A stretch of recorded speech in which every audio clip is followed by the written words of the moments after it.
Chapter 1. The Amazons in Greek legend. The Iliad contains two direct references to the Amazons, namely, in the story of Bellerophon 1 and in a passage from the famous Tychoscopy. To the context to which the first of these belongs is classed by critics as an echo from the pre-Homeric saga, and therefore it may be inferred that the Amazon tradition in Greek literature dates from a time even earlier than the Homeric poems. The description of the women here is very slight, being given by the epithet nu to iota alpha nu epsilon rho alpha of the line tau tau rho to omicron nu alpha kappa alpha top epsilon phi nu epsilon nu mu alpha zeta nu alpha nu to iota alpha nu epsilon rho alpha 3. But from the facts that battle with them is considered a severe test of the hero's valor, and that as warriors they are ranked with the monstrous Chimera, the fierce Solymi, and picked men of Lycia, we gather that they are conceived as beings to be feared. The scene of combat with them is Lycia. The second of the two passages cited above is more definite. Priam, exclaiming on the happy lot of Agamemnon, who has been pointed out to him, says to Helen, "O, happy Atreid, fate's child, blessed with prosperity! Verily, to thee are many subject, youths of the Achaeans.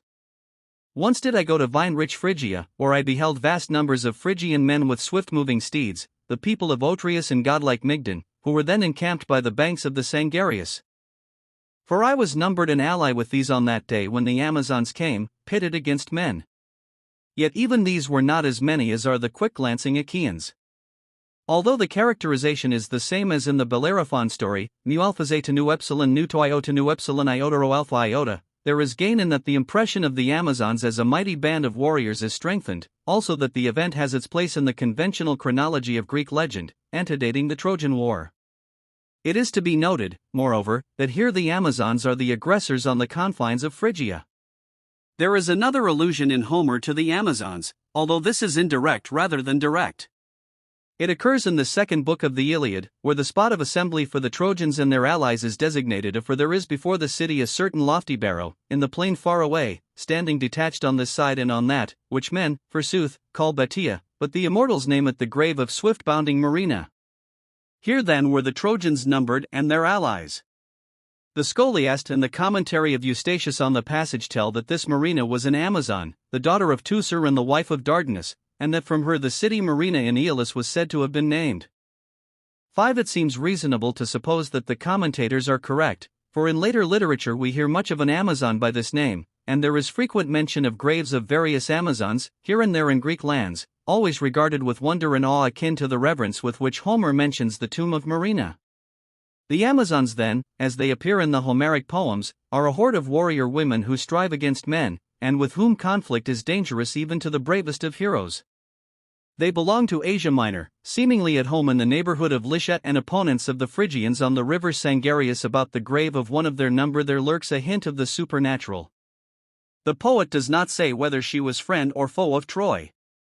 On the analogy of similar graves pointed out in various parts of Greece, she who lay buried there may well have been a foe, yet later Greek commentators saw in this one an ancestress of the royal line of Troy. In this they may have drawn on the Aethiopus, which tells of an alliance between Amazons and Trojans. We pass thus from the Homeric epic to the epic cycle. Proclus in the Chi eta sigma to omicron mu theta epsilon iota alpha gamma rho alpha mu alpha to iota kappa, whence Photius quotes excerpts, says that the last book of the Iliad was followed by the Aethiopus in 5 books, written by Arctinus of Miletus, circa 750 B.C. He starts the argument thus: the Amazon Penthesilea, daughter of Ares, a Thracian by birth, appears to give aid to the Trojans. In the pride of her valor Achilles slays her, and the Trojans bury her. Achilles destroys Thersites for speaking slander against him and carping at his alleged love for Penthesilea, whence there is a division among the Greeks in regard to the murder of Thersites. It is not possible to trace the story of Penthesilea beyond the date of the Aethiopus. How much the poet made of the romantic situation really described by Proclus, it cannot be determined, for the evidence has perished with the work. Certainly it did not lose in pathetic details at the bands of the writers and painters of later years. The outline preserved by Proclus speaks only of the alleged love of Achilles for the queen, yet that affords a starting point for the play of much romantic fancy in subsequent times. 6. The fact that in the Aethiopus Penthesilea it is called a Thracian raises the question whether the author does this lightly, or whether he has serious thought of Thrace as the home of the race and of Ares as their patron deity. Diodorus 7 gives Ares as the father of Penthesilea and Otrara as her mother, and Asae. Basilate adds that she was queen of the Amazons of Alopan Pontus, but elsewhere Ninotrara too is called a daughter of Ares, her mother being Harmonia, while her children are Hippolyta and Penthesilea. Ares, however, is quite steadily named by Greek writers as the father of the Amazons in general, and Harmonia as their mother. 10 Another Amazon is mentioned by name in an epic fragment preserved by the scholiast on Pindar's third Nemean ode, line 64. Telamon of insatiate battleshout was the first to bring light to our comrades by slaying man-destroying, blameless Melanippe, own sister to the golden-girdled queen. This new character is attested in Amazon by the epithet nu deltaro omicron lambda to epsilon iotero alpha nu, a vigorous variant on nu to iota nu epsilon iotero alpha, and by her kinship with the golden-girdled queen, who can be none other than Hippolyta. The adjective nu mueta to omicron nu is conventional and colorless. The fragment must belong to a long passage if not to a whole poem descriptive of the combat waged by Telamon and his comrades against the Amazons. 11 That the well-worn story of Heracles and the golden-girdled queen had its place in some song of the epic cycle seems a reasonable admission. 12 And it may therefore be considered proper to sketch its simple outline, as it appears in later poetry and prose. By the excellent testimony of the early vases which show Heracles and the Amazon together, the epic source of the later versions of the tale is dated in the period from the 8th to the 6th century B.C. The general plot is this: Heracles, arrived at Themyscira, prepares to give battle for the girdle, in search of which he has been sent, but succeeds in obtaining it from the queen without force of arms, whereupon Hera arouses the other Amazons against him. In the fight which ensues, Heracles is victorious, but he slays Hippolyta. 13 For the first time we hear of Themyscira on the Thermodon as the home city of the Amazons. As in the case of Penthesilea and Achilles, this legend of Heracles and Hippolyta has a touch of romance. Even more romantic interest gathers about the story of Theseus and his Amazon, called usually Antiope, but often Hippolyta. The secret of this lies probably in the great vogue accorded to the traditional adventures of Theseus, the national hero of Athens. As in vase painting, Heracles, once popular with the masters of the old style, was gradually crowded aside by Theseus, so it happened in literature. It would seem that the epic from which the story of Theseus and Antiope 14 was derived was later than that which was the source of the tale of Heracles, for Theseus appears in company with the Amazons only on vases of the red figure technique, never on the older specimens of ceramic art. 15 According to Pausanias 16, there were two versions of the story of Antiope, that of Pindar, who told that she was stolen by Pirithous and Theseus, and that of Aegeas or Hegias of Treason, who told that when Heracles with Theseus as a companion was besieging Themyscira, Antiope betrayed the city for love of Theseus. The Athenian story of the invasion of Attica by the Amazons in search of their queen complements either version. How much material Euripides drew from the cycle for his conception of the mother of Hippolytus as the discarded wife of Theseus cannot be determined.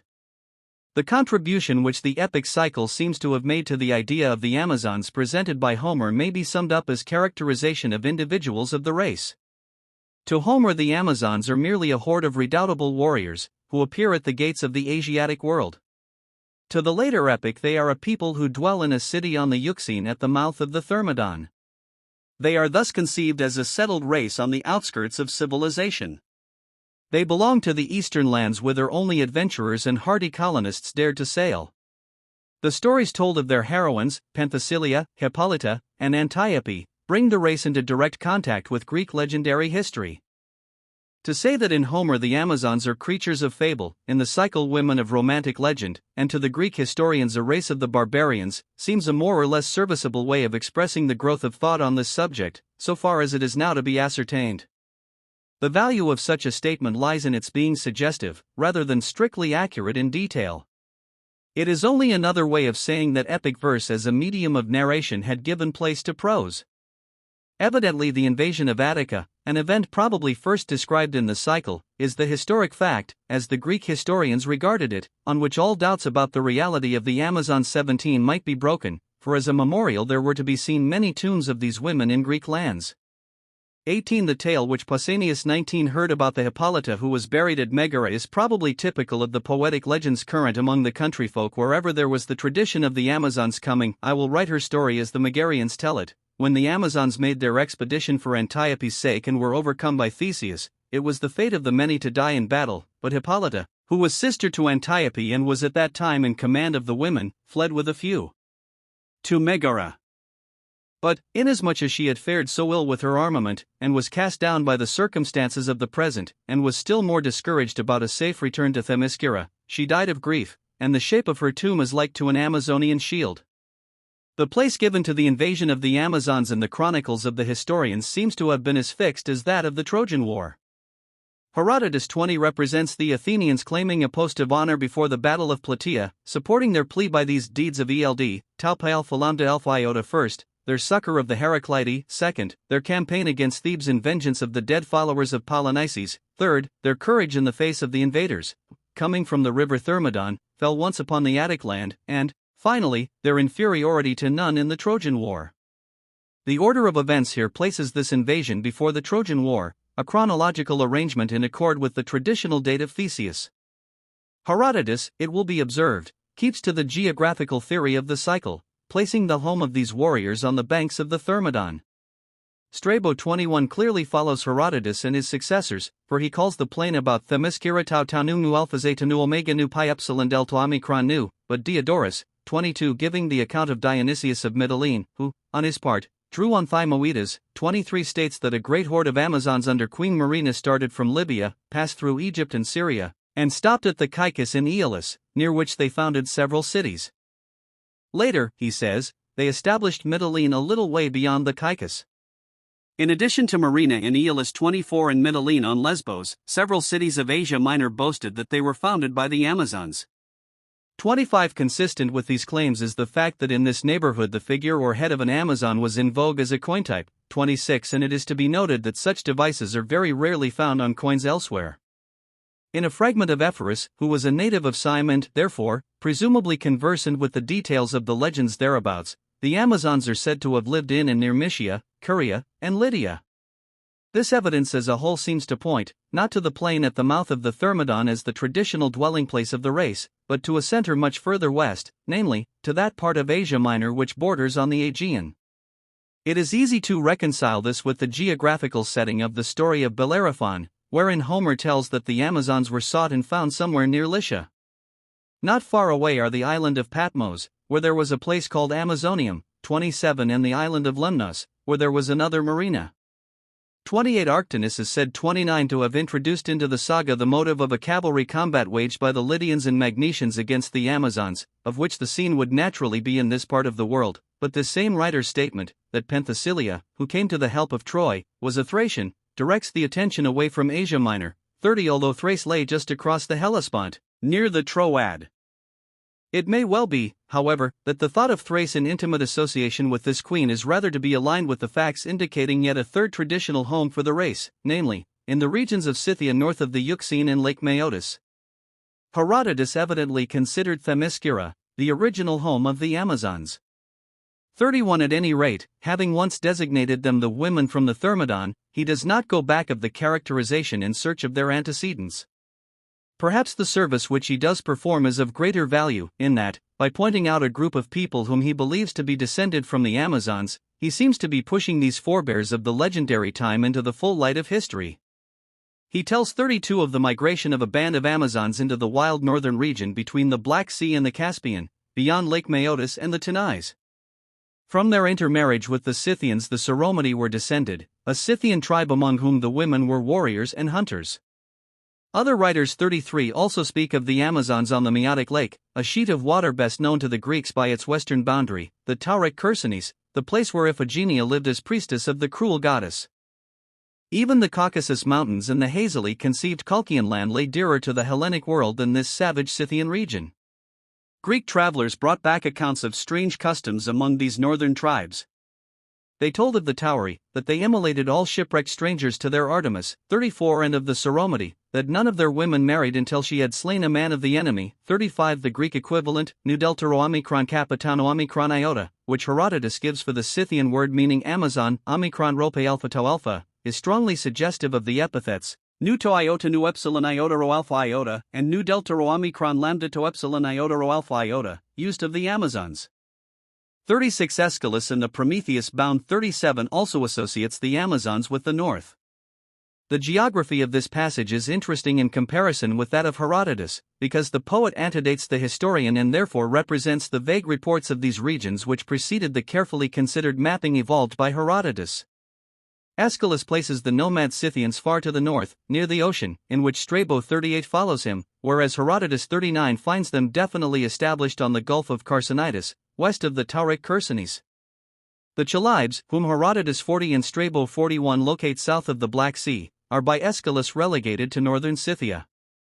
And, strangest of all, he seems to place Mount Caucasus north of the Black Sea and the Sea of Azov. South of this are the Amazons, man-hating, who will in a later time dwell in Themyscira by the Thermodon. Elsewhere in the Prometheus 42 the Amazons are called the dwellers in the Colchian land, maidens fearless in battle, and their home is evidently placed near that of the throng of Scythia, who possess the land at the ends of the earth about Lake Maeotis.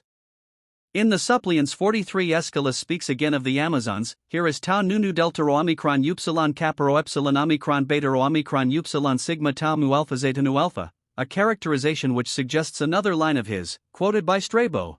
44 lambda pi pi kappa eta beta rho omega tau rho epsilon epsilon nu omicron iota sigma kappa theta alpha iota. Aeschylus then apparently places the original home of the Amazons in the country about Lake Maeotis, conceiving this region to be practically identical with the Colchian land, or contiguous to it.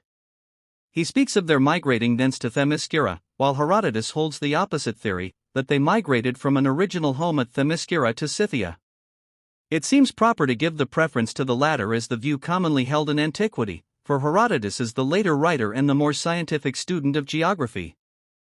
Strabo, who had large opportunities for the comparison of conflicting accounts, pointedly says 45 that Themyscira, the plain thereabouts, and the overhanging mountains belonged to the Amazons, and that they were driven from this home.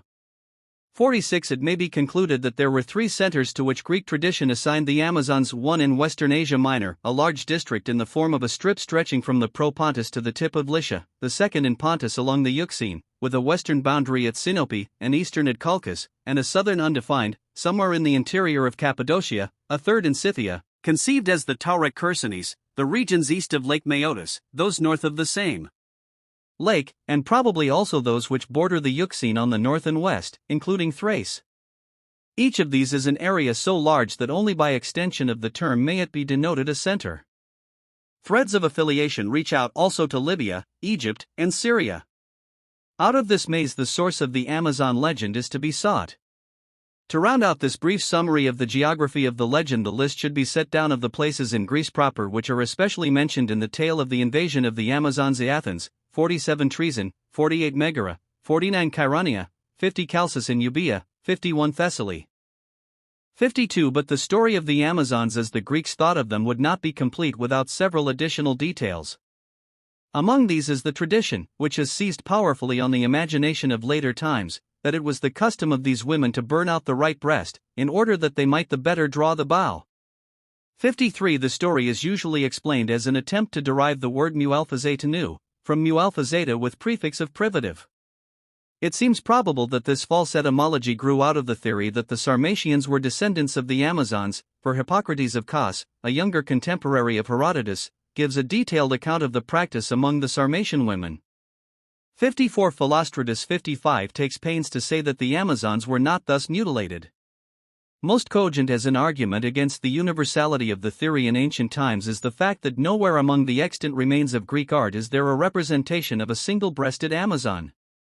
All that can be brought forward for the other side from artistic sources is that there was evidently a convention in favor of showing one breast bare in plastic and pictorial delineations of these women.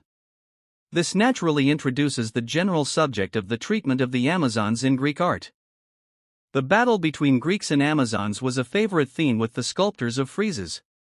Its companion pieces are the fight between Lapiths and Centaurs and the historic struggle between Greeks and Persians.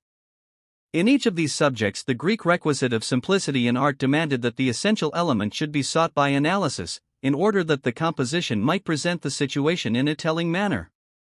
It follows that the point brought out in the scenes from the Persian wars is that Greek is pitted against Persian, in the Centauromachy, that it is civilized man against bestial man, in the conflict with the Amazons, that the battle is between man and woman.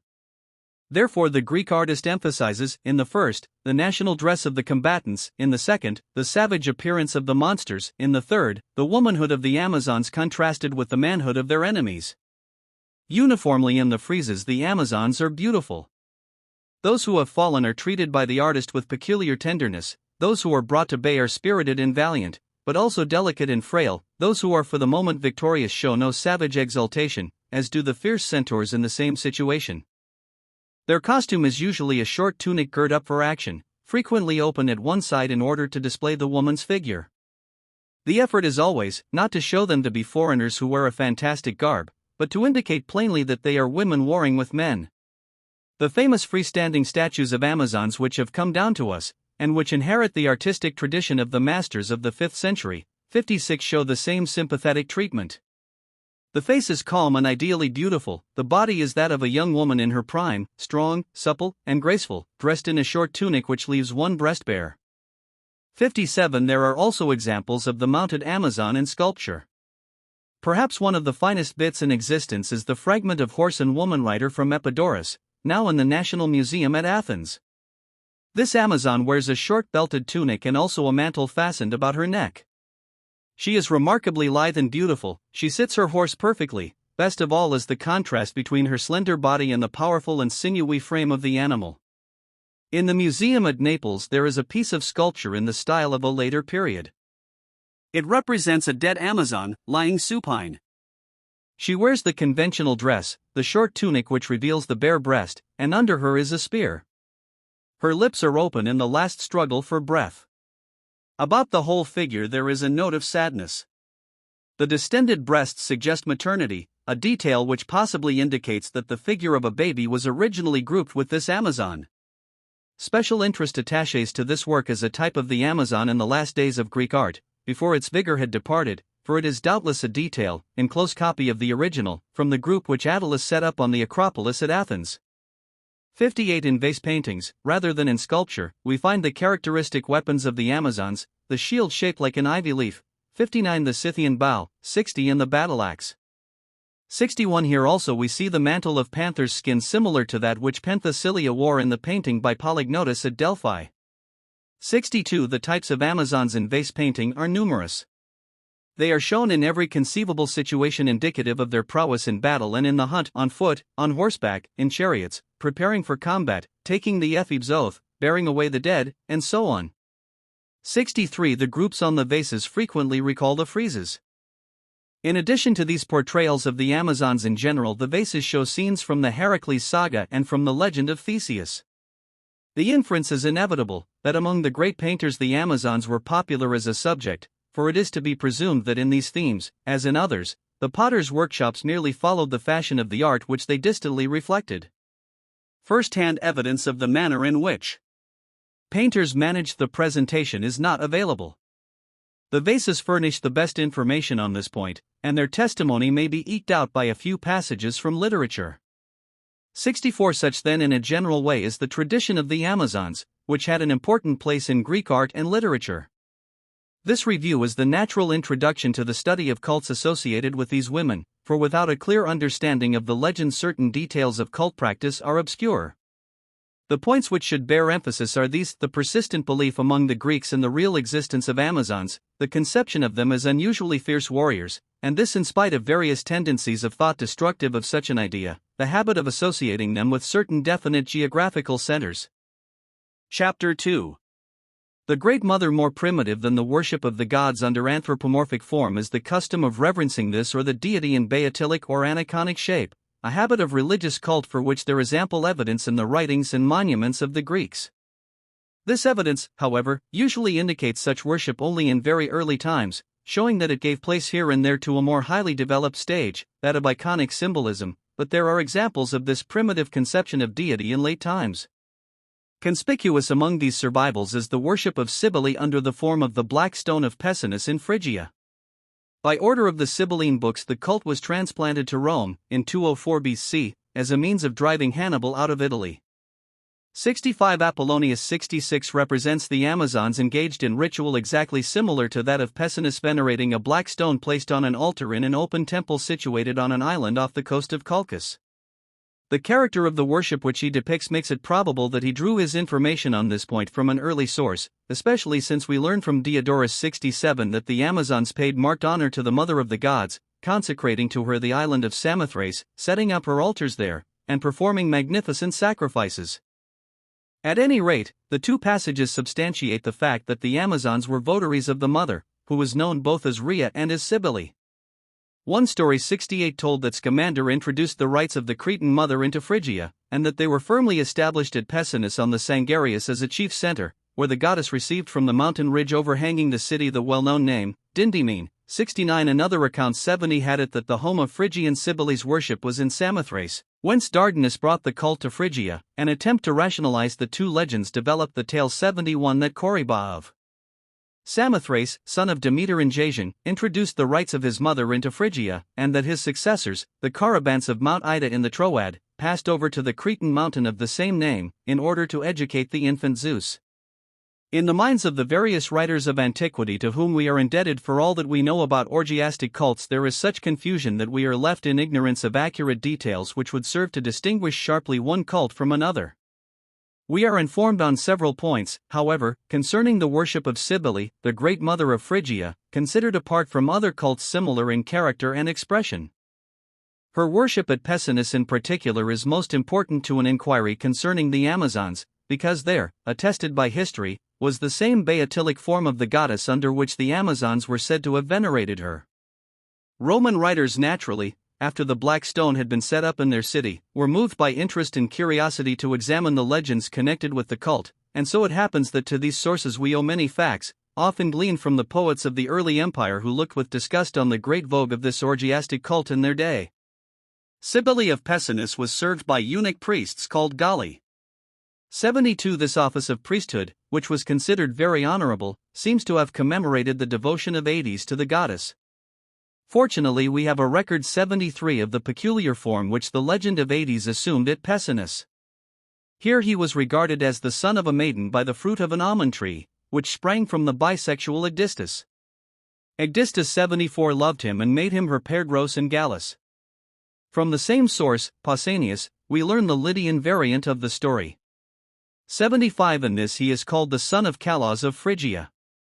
He established the orgies of the mother in Lydia, in connection with which he was so loved by the goddess that Zeus in jealousy sent a wild boar into the fields of Lydia, which killed Hades. Both versions show that the youth held in Cybele's mysteries a position similar to that of Adonis with Aphrodite and of Osiris with Isis, 76 But it seems to have been the peculiar characteristic of the cult of Cybele that her companion was a Gallus. The fact which stands out conspicuously in all the records of the Pessinuntian rites is the service of effeminate priests, 77 who apparently represent him. In this there is probably a clue to the connection between Cretan Rhea and Phrygian Cybele, for in the two sets of cult legends there is frequent mention of the Dactyli, who belong both to Cretan and Trojan Ida. 78 Their evident association with metallurgy recalls the iron sickle produced by Gaia and given to Cronus to accomplish the overthrow of Uranus. 79 The underlying idea in the cult of Cybele seems to have been that of an earth goddess of fertility in man, beast, and field. Her worship was accompanied by the sound of crashing drums and cymbals, the music of the pipe, and the voices of frenzied votaries. Of her inspiration came a form of holy madness, which endowed the worshipper with a sense of mystic ecstasy and supernatural strength. The best extant description of the rites is that given by Lucretius 80, which, although it is marred by the allegorizing tendency of the poet's thought, conveys an excellent impression of the tumultuous festival. The most awe-inspiring detail of the ceremonies is that beneath the joy of the throne's self-surrender to the deity there is a terrific undertone like that of the muttering drums. The fervor of rejoicing may in a moment become the curse of irresistible madness sent by the mother. It is a presage of the morning in the 80s of Catullus, 81 Da Magna, Da Cybele, Dindymai Da, Domina, Procula mea tu sit furor omnis, Hera, Domo Elios agent citatos, Elios age rebitos. Ancient notices speak of other priests of Cybele, less important than the Galli. These were the Cybi and Metrogyrti, 82 mendicant friars, whose machinations at Rome were scorned by Juvenal. 83 In the cult legends the Galli of history are probably represented by the Carabants, about whom there is much confusion. At times they seem to belong only to Cybele's rites, at other times they are completely identified with the Quirites. Probably the tales of Carabants and Cuorides preserve the record of primitive armed dances of religious character, in honor of Phrygian Cybele and Cretan Rhea respectively. As the two deities are essentially the same, 84, so the hoplite attendants of the one are practically the same as those of the other. As each cult assumed local individuality, the myths concerning the Carabants would gradually appear to be quite distinct from those about the Cuorides. Naturally, only an initiate in the mysteries attached to either cult would possess accurate information on details, and his lips would be inevitably sealed on all important points, so that posterity must be content to remain puzzled by remarks like this of Pausanias, 85. In lineage the Carabants are different from the Cuorides, but, although I know the truth about both, I pass it over. Unfortunately, certain writings by Epimenides, 86, which might have proved highly satisfactory to modern inquiry, have perished. In the actual ceremonies performed at Cybele's shrines, the original warlike character 87 was almost lost in the mystic frenzy which found expression in noisy shouting and self-affliction, but it is doubtless to be traced in the measured beating of drums, the clashing of cymbals, and the music of the pipe, which set the rhythm for the ecstatic motions of the worshippers. It was expressed also in the political and warlike aspect of the goddess thus adored. 88. The Cretan legends told that the Phrygian Carabants were summoned to the island, where by beating their shields with their swords they drowned the cries of the newborn Zeus from the ears of his jealous father, and so originated the Pyrrhic dance in which the later Cuorides honored Rhea, by moving to and fro in measured time, nodding their crested helmets, and striking their shields. 89. The Cuorides are, moreover, confounded with the Dactyli, who are usually given as 5 in number: Heracles, Paeonius, Epimedes, Jason, and Idas. 90. The metallurgists of Cretan and Trojan Ida, also with the mysterious Nu Alpha Capito Epsilon Pi Alpha Delta Epsilon, who are either the Dioscuri or the Cabri. 91. Idas is the name, not only of a Curete, but likewise of one of the Messenian rivals and counterparts of the Spartan Delta Iota Sigma Kappa Omicron Upsilon Rho Omicron Iota. 92. Jason is the name of the mortal whom Demeter loved in Crete. 93. And who with her belongs to the mysteries of Samothrace, the dactyl Heracles, whom Pausanias 94 carefully distinguishes from Alcmena's son, is by this writer 95 very cleverly identified with the deity of this name worshipped at Erythrae in Ionia, at Tyre, and even at Mycalessus in Boeotia. The Cabri, being confounded with the Dactyli, are brought into close relation to the Cuorides.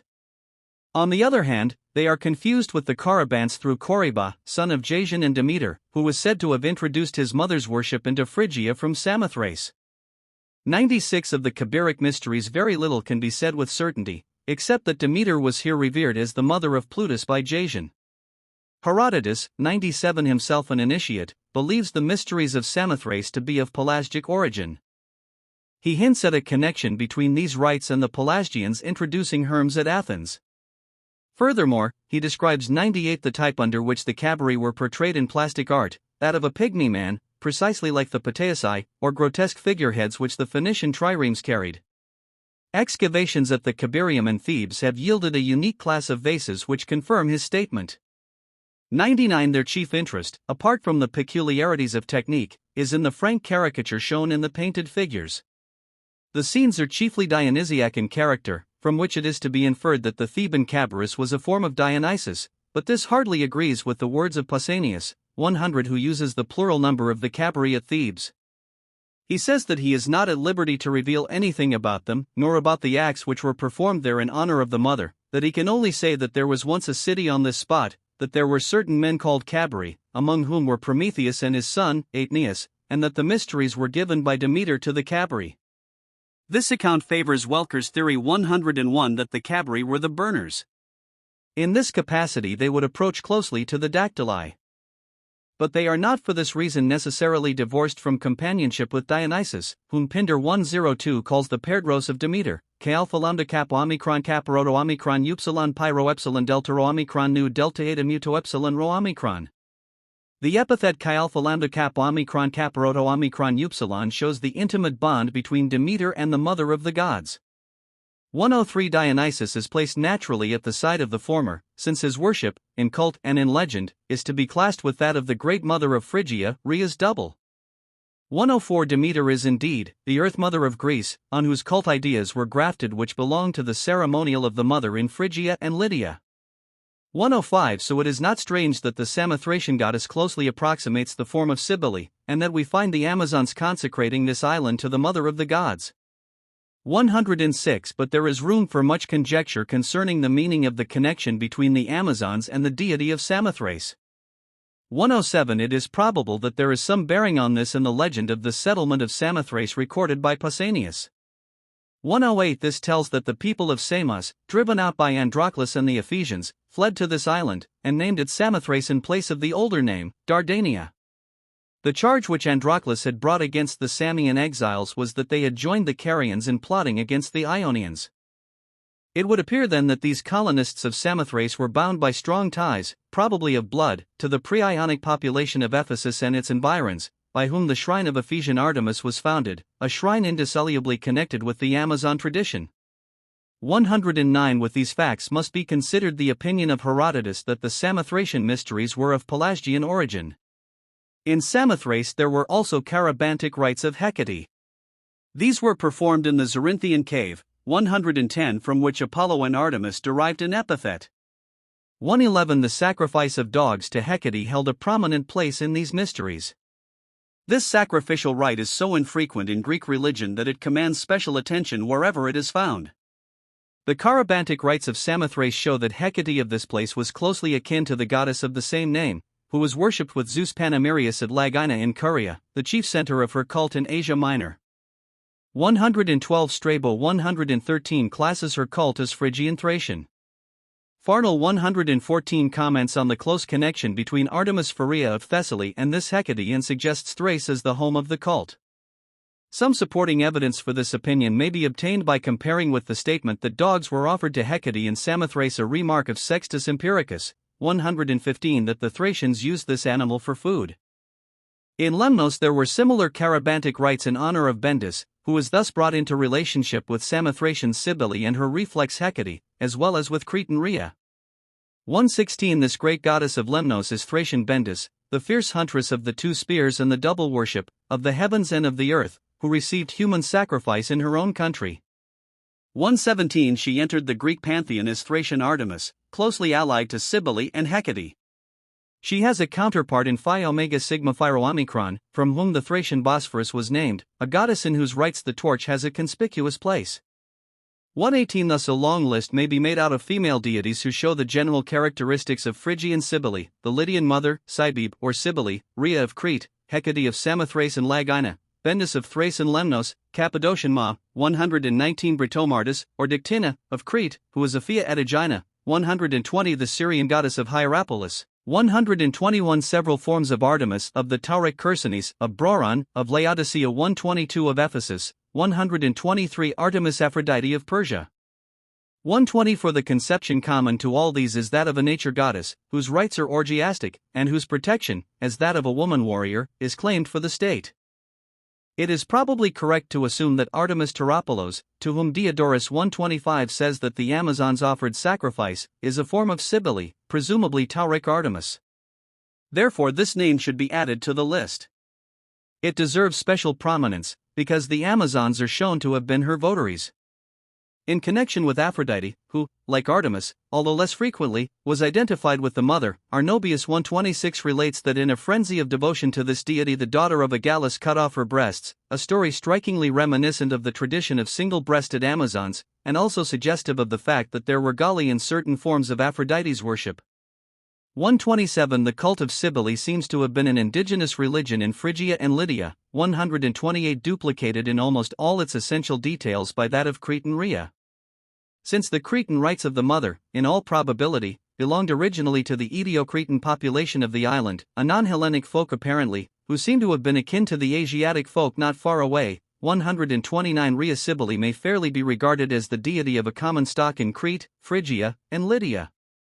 From the circumstance that the double axe is a religious symbol which occurs frequently wherever there are remains of the pre-Hellenic, or Minoan, civilization of Crete and of that thence derived, the Mycenaean, and from the fact that in historic times this appears as the regular symbol of various forms of the Asiatic mother, 130 There is ground for the inference that the stock with whom the worship of Rhea Cybele was deeply rooted was that which predominated in Crete and the other lands, where the same brilliant culture flourished before the rise of the Hellenic states. It is to be noted that the battle axe of the Amazons is this very weapon, but the point may not be pressed in this context. Herodotus, 131. It has been seen, asserted out of his knowledge as an initiate, that the mysteries of Samothrace were of Pelasgic origin. He undoubtedly conceived of the Pelasgians as a non-Hellenic race who preceded the Hellenes in the occupation of Greece, and therefore we must interpret his remarks about the Cabiria as meaning that these rites were instituted by a pre-Hellenic people. 132. It is tempting to identify this people with the pre-Ionic inhabitants of Samos, who, according to Pausanias, 133 settled Samothrace. Thus the worshippers of Cybele and Samothrace would be shown to be akin to the stock who honored her in Crete, 134 Lydia, and Phrygia. This mother, whose worship was widely spread under her own name and many others, was revered by the Amazons in the primitive Baetylic form of the rites of Pessinus, as mother of the gods in Samothrace, where she was identified both with Kabiric Demeter and with Hecate, as Artemis Tauropolos, or the Tauric Virgin, who was probably a goddess of the Thracians. 135. Chapter 3. Ephesian Artemis. The magnificent temple of which Christian writers speak as that of the great goddess whom all Asia and the world worship, replaced the earlier and more famous shrine which burned to the ground on the night of Alexander's birth. 220 years had been spent in the process of building the first temple, and when this was destroyed the Ephesians at once began the construction of another even more costly. 136. The older Artemisium is said to have possessed among its treasures 4 statues of Amazons executed by 4 of the most distinguished sculptors of the 5th century, Phidias, Polyclitus, Chrysillus, and Phradmon. 137. The tradition is only one of many which indicate very close connection between the Amazons and this sanctuary. The Ephesians themselves looked upon their Artemisium as one of the most sacred spots in the whole world. Tacitus 138 remarks, Primi omnium Ephesiae memorantes non, ut vulgus crederet, Dionamet Capellinum dello genitos, esse apud Sinecrium amnum, lucum ortigium, ubi latinum partu gravitum etiolii, quae tum etium manit, ednism, edidiciae numina. This seems to mean that the olive of Ephesian Artemis was set up against the palm of Delian Apollo. Something of this kind happened historically, as Thucydides 139 shows. There was of old a great gathering of the Ionians at Delos. They went thither to the Theoric assembly with their wives and children, just as the Ionians now gather at the Ephesia. Greek Ephesus owed its origin to the Ionic immigration and was reckoned among the 12 cities of Ionia, yet in the band of colonists who started out from the Prytaneum at Athens the Ionians were few, although the expedition is designated by their name. Joined with them were the Abantes of Euboea, the Orchomenian Minyi and the Cadmenes of Boeotia, the Dryapes, Phocians, Molossians, the Arcadian Pelasgians, the Dorian Epidaurians, and other tribes whom Herodotus does not mention by name. 140. It may be that the Ionian strain was less strong at Ephesus than in some of the other cities of the group, since this place and Colophon were the only ones of the 12 that did not take part at the Apaturia, the great clan festival of the Ionians. 141. Yet the Codrids, who figured prominently as conductors of the undertaking, were Ionians. 142. And Androclus, son of Codrus himself, was by some 143 believed to have been the founder of Ephesus. Pausanias was told that he fell in battle against the Carians and was shown his tomb at Ephesus. 144. Pausanias 145 represents Androclus, whom he calls king of the Ionians who sailed to Ephesus, the founder of the Ionic city, but he believes the shrine of Artemis there to be very ancient. He states with certainty that it antedated the Ionic immigration by many years, being older even than the oracular shrine of Apollo at Didymi. He attributes its establishment to Autochthons, Choresus, 146, who was son of Castor, and Ephesus. He says that the pre-Ionic inhabitants of the city were Leleges and Lydians with a predominance of the latter, and that, although Androclus drove out of the land all those whom he found in the upper city, he did not interfere with those who dwelt about the sanctuary. By giving and receiving pledges he put these on a footing of neutrality. These remarks of Pausanias find confirmation in the form of the cult in historic times, which, being in all its essentials non-Hellenic, admits of plausible interpretation only as an indigenous worship taken over by the Greek settlers. The Artemisium at Ephesus was preeminently a shrine which gave rites of sanctuary to suppliants, a fact indicative of a wide difference between this goddess and the Greek Artemis. 147. Those who invoked the protection of the sanctuary appeared with olive boughs twined with fillets of wool. 148. The Amazons are noticed in legend as founders of the shrine and as fugitives claiming its asylum. Pindar 149 told that they established the sanctuary on their way to Athens to war against Theseus. Possibly this is the account followed by Callimachus 150 in the lines telling how the Amazons set up the Beta-Roto Alpha of Artemis in the shade of an oak with goodly trunk 151 which grew in Ephesus by the sea. Justin 152 states the tradition that the city itself was founded by the Amazons. Pausanias 153 maintains that Pindar was incorrect in his assertion that the shrine was founded by the Amazons. He says that long before they started on their Attic campaign they had twice taken refuge at the Artemisium, once from Heracles, and, earlier still, from Dionysus. Tacitus, 154 continuing his quotation of claims put forward by the Ephesians themselves, says, Mox liberum patrem, bello victorum, supplicibus Amazonum, quae eram inceterint, ignibus. Octum hinc concessor Hercules, cum Lydia poteriter, caramonium templo. According to this, the Amazons inaugurated the custom of seeking asylum at the Artemisium, and to them therefore was due the conspicuous part which the shrine played as a place of sanctuary. It is reasonable to infer from these various sources that in the holy records and traditions of the Ephesian temple the Amazons were prominent. Even Pausanias, who denies that the Amazons founded the shrine, ascribes to their fame, since they were reported its founders, a large measure of the prestige which belonged to the cult of Ephesian Artemis all over the Greek world. He mentions this first in his list of reasons for the great reputation of the shrine, placing it on a par with the extreme antiquity of the sanctuary. Secondary to these two, he mentions the wealth and influence of the city and the epiphany of the goddess there. 155 We must, indeed, believe that the Amazons stood in intimate relation to the cult of Ephesian Artemis. Yet in historical times there was a regulation which forbade women to enter the sanctuary. 156 Apart from her name, it would be difficult to recognize the Greek Artemis in the deity of Ephesus. The cult statue showed her in form at once primitive and oriental. 157 It was carved out of a block of wood. 158 Shaped like a herm, the lower part, showing the feet. The torso was that of a woman of many breasts. The type depicted on coins 159 is that of a draped woman of many breasts, wearing a turret crown on her head and resting either arm on a twisted column. She was served by eunuch priests, called megabyzi, and by maidens. Presumably these priests are the same as the Essenes, whom Pausanias mentions as servitors for 1 year, who were bound by strict rules of chastity and required to submit to ascetic regulations of dietary and ablution. 160 The virgins associated with them passed through 3 stages: postulant, priestess, past priestess. 161 There is nothing to indicate the length of their term of service. The megabyzi were held in the highest possible honor. 162 As were the Galli at Pessinus. This goddess of the turret crown and of many breasts, whose shrine required the attendance of the megabyzi, is certainly a form of Cybele.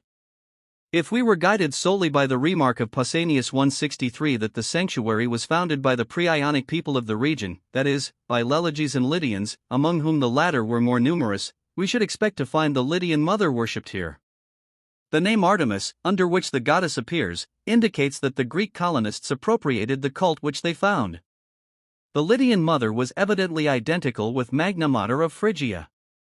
Yet the Ephesian goddess, who is the mother under the name Artemis, is in her cult image neither Cybele as we know her whether under Baetylic form or in the likeness of a matron 164 nor Hellenic Artemis. Artemidorus, 165 The student of dreams, says that peculiar sanctity attached to a particular type which he defines as that of Artemis Ephesia, Artemis of Perge, and the goddess called Eleuthera among the Lycians. It is tempting to ascribe to the mysterious Leleges the differences which separate the type of Ephesia and the other two from Cybele. All that Pausanias 166 tells about these Leleges at Ephesus is that they were a branch of the Carians. Herodotus 167 says that the Leleges were a people who in old times dwelt in the islands of the Aegean and were subject to Minos of Crete, that they were driven from their homes by the Dorians and Ionians, after which they took refuge in Caria and were named Carians. It seems reasonable to give weight to the remarks of Herodotus on this subject, since he was a Carian-born Ionian. We should infer then that the Leleges of Ephesus, whom Pausanias calls a branch of the Carians, were closely connected with the island people who were once subject to Minos. Both Herodotus 168 and Pausanias 169 say that the Lycians were of Cretan origin. It is therefore not strange that at Ephesus and in Lycia the same type of goddess was worshipped. Tradition 170 also connected Pamphylia with Crete, which may account for the presence of the type in Perge. 171. An inscription 172, which dates probably from about the 3rd century BC, gives direct evidence of association between Crete and Ephesian Artemis. It is the dedication of a votive offering to the healer of diseases, to Apollo, giver of light to mortals. Eutychus set up in votive offering a statue of the Cretan lady of Ephesus, the light-bearer, nu alpha sigma alpha nu phi sigma omicron upsilon kappa rho sigma alpha nu phi alpha epsilon sigma phi rho omicron nu. The inscription suggests the words from the Oedipus Rex, 173. Lycian Lord, scatter, one pray thee, for our aid thine unconquerable darts from thy gold-twisted bowstring, and with them the fire-bearing rays of Artemis with which she rusheth over the Lycian mountains. The Cretan light-bearer may easily be the fire-bearing Artemis of Lycia. The epithet lambda kappa epsilon iota omicron used of Apollo gives the form lambda upsilon kappa epsilon alpha for Artemis. And Artemis by this name was worshipped at Treason.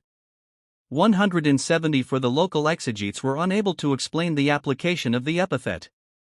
Therefore Pausanias conjectures that it means either that Hippolytus had thus commemorated the extermination of wolves at Treason, or that lambda upsilon kappa epsilon alpha was a cult epithet among the Amazons, to whom Hippolytus was akin through his mother. It seems highly probable that Artemis lambda upsilon kappa epsilon alpha was the goddess of Ephesus, Perge, and Lycia, who was known as the Cretan lady of Ephesus. Eleuthera, the special name by which this Artemis was worshipped among the Lycians, suggests Ariadne, whom Ovid 175 calls Libera. 176. The name belongs to her as the wife of Dionysus in Crete. Dionysus appears in the legends of the Artemisium as one of the foes of the Amazons who drove them to this asylum. 177. Perhaps the idea of hostility on his part is to be explained by the rites in his honor at the annual festival of the Syria at Elea. These required that women should be scourged at his altar. 178. In this there is reminiscence of the Egyptian mournings for Osiris, which were marked with practices of self-affliction, and Osiris suggests Hades, the companion of the Asiatic mother. 179. There is no reason to doubt that Dionysus was closely connected with Cybele. The musical system by which his worship was characterized was Phrygian. 180. In Euripides in the Bacchae completely identifies his rites with those of the mother. We hear also of men who marched in procession at his festivals with cymbals and tambourines. 181. Considering the fact that at Ephesus and at Pessinus there were eunuch priests, also that Euripides 182 depicts Dionysus as a womanish person who forces Pentheus to assume woman's garments, that elsewhere 183 the god is called man and woman, and, in addition to this, that there was a legend 184 that he received woman's attire from Rhea at Cybele, there is a strong presumption in favor of the hypothesis that Dionysus touches the cult of the Great Mother and that of Ephesian Artemis in some way associated with the strange Oriental idea of confusion of sex. 185. If this interpretation is correct, it probably applies also to the rites of Ariadne, for at Athens in the feast of the Oschophoria 2 youths dressed as women conducted a chorus in honor of Dionysus and Ariadne. 186. The Ephesian legend of Heracles and the Amazons 187 probably indicates a connection between the cult of Ephesian Artemis and that of the Lydian Heracles. This cult of Heracles is reflected in Greek legend as the adventure of the hero at the court of Omphale. The story runs thus: 188. Heracles was compelled to submit to slavery to this Lydian queen in order that he might recover from the madness which punished him for his murder of Eurydice. Omphale, who was daughter of Dardanus and widow of Molus, became enamored of her captive and married him. He gave up to her his weapons and received in return woman's dress and the distaff. He is represented sitting among the maidens and allowing the queen to beat him with her sandals whenever he is aired in spinning. The names Dardanus and Molus suggest, the former, Mount Ida and Samothrace, the latter, Lydia. It is noteworthy that Pausanias 189 identifies this Oriental Heracles with the Idaean dactyl of that name. Omphale is presumably Magna Mater, and probably the detail of the gift of the weapons 190 to her points to the fact that this goddess was warlike and political in Asia Minor. In this legend, as also in that which connects the Amazons with Dionysus, there appears the peculiar Asiatic idea of sex confusion. 191 granted a close connection between the Oriental Heracles and the Amazons at Ephesus. 192 The supposition does not seem audacious that the most widely spread of all the Hellenic traditions concerning the Amazons, that of the attack by Heracles on Themyscira, owed its origin to a cult saga typified by that of Ephesus.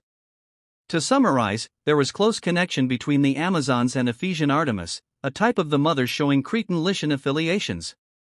Their place in the cult gave rise to the two local sagas which emphasize the Oriental idea of sex confusion. Chapter 4.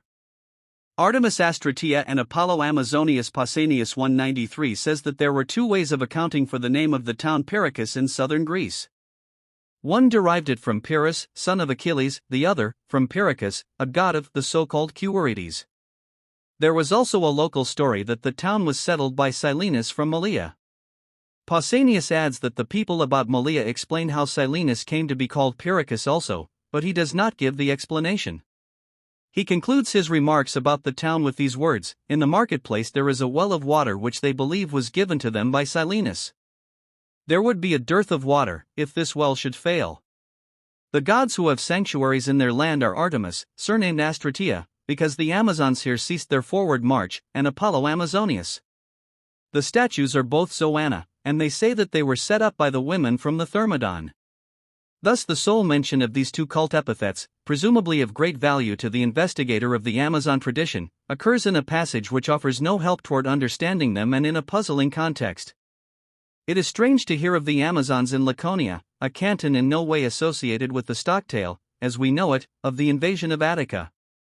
The few words in Pausanias suggest that the legend at Pyrrhus told of the halting of a large army. In this it would differ from the Boeotian tradition 194 of a small band of Amazons separated from the rest in their route by Theseus. There is no mention of a goal, whether Athens or Treason, toward which the army that halted in Laconia were directing their campaign. It seems natural to name Apollo and Artemis together, yet the Artemis of Ephesus, with whom the Amazons were closely associated, and Artemis Tauropolos, also mentioned as a goddess whom they worshipped, are in no way like the companion of the Hellenic Apollo. The obvious course of reasoning is to assume that Astratea is the Asiatic Artemis and that, therefore, Apollo Amazonius is fundamentally a non-Hellenic god. Although Apollo is preeminently a Greek divinity, the same name was used of a god worshipped in the Troad before the times of the earliest Aeolic colonization. The only attributes of this deity, whose epithet was Smintheus, were the bow and the gift of prophecy. 195 Throughout the Iliad, Apollo appears as a Trojan rather than a Greek ally, a fact not without significance to this inquiry. Cicero 196 mentions three gods called Apollo, the son of Hephaestus and Athena, the son of Corybas, and the son of Zeus and Leto. Of the second, who would seem to belong to cults related to that of the mother, it was said that he was born in Crete, and that he contended with Zeus himself for the possession of the island. He is elsewhere called a son of Corybas, but this is the only reference to his struggle with Zeus. 197 This Apollo might appropriately be paired with an Artemis of the type of Ephesia. The sole hint at a ritual relation between Artemis and Apollo at Ephesus is in the inscription quoted above, 198, which records the dedication of a statue of the Cretan lady of Ephesus, the light-bearer, to Apollo, healer of diseases and giver of light to mortals. It was found to be not improbable that the Cretan lady was the goddess whom the Lycians worshipped under the type of Ephesia, and to whom as lambda upsilon cap epsilon alpha Hippolytus dedicated a temple at Treason. Sophocles 199 emphasizes the bow as the attribute of Apollo lambda cap epsilon iota omicron, the companion of Artemis of Lycia. With this should be considered the fact that Apollo had three oracular shrines in Asia Minor, at Branchide, Clarus, and Patara in Lycia. Then the gift of prophecy as well as the bow, the two attributes of Apollo Smintheus, may both be assigned to the Lycian Apollo. The hypothesis may be stated that the Phrygian Lycian Apollo, closely allied to Artemis lambda upsilon kappa epsilon alpha, the Lycian type of Ephesia, is Apollo Amazonius. The theory tends to reconcile two conflicting statements, the one that of Pindar, 200, who represents Apollo as friendly to the Amazons, the other that of Macrobius, 201, who tells that he assisted Theseus and Heracles against them. Apollo, conceived as the Hellenic god, would naturally be their enemy, while the Asiatic Apollo would be their patron. It is possible to explain in the same way the seeming inconsistency shown in representing the defeat of the Amazons on the walls of the temple at Bassae. It has been assumed in the preceding paragraph that Artemis Astratea, because she is a goddess of the Amazons, is practically identical with Ephesia, and on this assumption an hypothetical interpretation of Apollo Amazonius has been based. In order that the investigation may be pursued from a different point of view, this argument may be dismissed for the present, to give place to an inquiry concerning the meaning of Astratea. Farnell 202 does not discuss the epithet Amazonius, but for Astratea he proposes the explanation that the word is a linguistic corruption for a start. By this theory, the connection with a sigma tau rho alpha tau epsilon alpha denotes only a local attempt to account for a word of which the real significance was completely lost. The position of Pyrrhus on the Laconian coast makes it easily credible that foreign influences might have imported the Semitic goddess. As the theory is put forward tentatively, details are not elaborated, and so it is not stated whether there is any reason other than caprice for connecting the Amazons, rather than another army, with the imaginary sigma tau rho alpha tau epsilon alpha. Rouse 203 accepts the statement of Pausanias as it stands and renders the phrase Artemis of the war host. If Astratea be Artemis of the war host, she was presumably an armed goddess. Pausanias 204 records that there was a statue of Artemis in Messenia bearing shield and spear.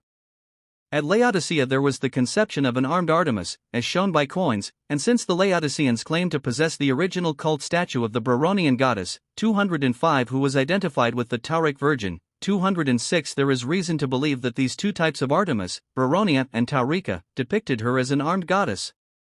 Furthermore, Artemis appears as a goddess of battle and her cult as Agratera, for she regularly receives sacrifice from the Spartans before a campaign or a battle. 207 at Athens the Polemarch, assisted by the Ephebes, in commemoration of Marathon sacrificed annually to her in conjunction with Aeneas. 208 and at Egera in Achaea she was believed to have routed the Sicyonians by telling the people of Egera to bind torches to the horns of a flock of goats in order to terrify the enemy. 209 Artemis Laphria, a Caledonian deity, is possibly also a goddess of war. She is preeminently a huntress, and in this respect might resemble Thracian Bendis, who entered the Greek pantheon as Artemis. Pausanias 210 seems to hint that the type of Laphria is related to that of Ephesia. Ephesia and Bendis both are forms of the mother, who in Asia was warlike. 211 But not one of these epithets of warlike Artemis is suggestive of the word Astratea. The nearest approach to it is in three surnames of Aphrodite: Stratea at Mylasa, 212 Strategus at Paros, 213 and Stratonikes at Smyrna, 214 of which the first is startlingly similar to the one under consideration. The only epithet among those used of Artemis which calls Astratea is Hegemone. Artemis Hegemone was worshipped at Tegea, at Sparta, and near Acasesium in Arcadia. About her cult at Tegea there is nothing told which would differentiate this from other types. 215 At Sparta she was worshipped with Eileithyia and Apollo Carneus in a shrine near the Dramas. 216 Eileithyia seems to have been a primitive goddess, whose worship was pre-Hellenic, and who in classical Greek times was identified with Artemis as helper of women in travail. 217 The torch was prominent in her ritual. Apollo Carneus is generally known as the patron of the Dorian race. There are frequent notices of him in ancient literature as the god of the conquering people of Lacedaemon, a warrior who, like Mars at Rome, presides also over the flocks and herds. 218 Yet Pausanias 219 tells a story which makes it highly probable that among the pre-Dorian folk of Sparta there was a god of prophecy whose worship was grafted on that of Hellenic Apollo, whence there was formed the type of Carneus. Pausanias distinguishes between a man named Carneus and Apollo Carneus. The former, who was surnamed Omicron Capito Alpha, lived in pre-Dorian Sparta, and was highly honored in the family of a prophet named Crius. In Dorian times there was a prophet of an Acarnanian family who was killed at Sparta by Hippotes. Apollo therefore was wrathful, and the Dorians exiled the criminal and atoned for the murder. The cult name of Apollo Carneus was formed from the name of this Acarnanian prophet. It will be observed that in both legends there is mention of prophecy, a fact strongly suggestive of the Phrygian Apollo. Pausanias in this context relates a third story which brings Apollo Carneus into direct connection with Troy. He tells that when the Greeks were making the wooden horse, they used wood of a cornel tree, Caparonu epsilon iota alpha, cut in the sacred grove of Apollo. As soon as they learned that the god was angry at their presumption, they propitiated him under the name Carneus. It seems not unreasonable to infer from these three legends that, although Apollo Carneus came to be regarded as the Dorians' god, he was in a measure identical with the prophet god of Phrygia and Lycia. The inference is strengthened by a fourth account in the same context. In this Pausanias quotes Praxilla, who said that Carneus was from Crete, since he was the son of Europa and Zeus, foster child of Apollo and Leto. In further support of the theory, here stated tentatively, it should be added that Acarnania, the home of the prophet who was killed at Sparta by the Dorians, was the country of the Cuorites, conceived as one of the pre-Hellenic races of Greece. 220 Their name points to Crete. It must also be said that many believed Ilethia to be of Cretan origin. 221 Thus Ilethia, the third in the group worshipped at Sparta, may have been connected with the cult of the Apollo of Phrygia, Lycia, and Crete.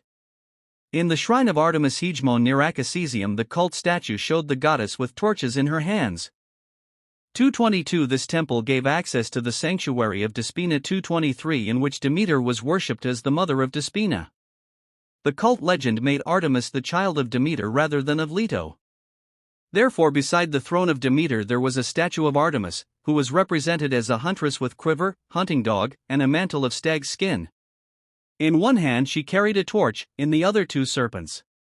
Since the temple of Artemis Hegemon gave access to this shrine, and since in the attribute of the torch the statue in the inner sanctuary resembled that in the outer temple, it seems probable that the Artemis of the Despina temple was Artemis Hegemon. In this sanctuary the Great Mother was worshipped with Demeter and Despina, and the initiates heard holy tales about the Titanes, 224 Cuorites, and Carabantes, all of whom were connected with orgiastic rites, the first, with those of Dionysus, the second and third, with those of Rhea Cybele. It would follow that Artemis Hegemon belonged to the circle of deities honored by mystic ceremonies like those of Crete and Asia Minor. Miss Harrison 225 mentions the torch as a conspicuous feature in the cult of Artemis Hegemon and connects her closely with Hecate, who was Phi Omega Sigma Phi Rho Omicron, on the shores of the Thracian Bosphorus. The identification between Hecate and the mother has already been noticed. 226 The investigation of Hegemon as an epithet would be incomplete without the mention of the use of the word in three other instances: alone, as the name of a goddess; as surname of Aphrodite; in adjectival form gamma epsilon mu iota omicron, as an epithet of Hermes. The first of these shows Hegemon as the name of one of the divinities by whom the Athenian Ephebes swore, be ye judges of the oath, Agralis, Enelius, Ares, Zeus, Thallo, Oxo, Hegemon. 227 Agralis, Thallo, Oxo, and Hegemon appear to have been old deities of the soil. Pausanias 228 gives Thallo as one of the two Ori whom the Athenians worshipped with Pandrosus.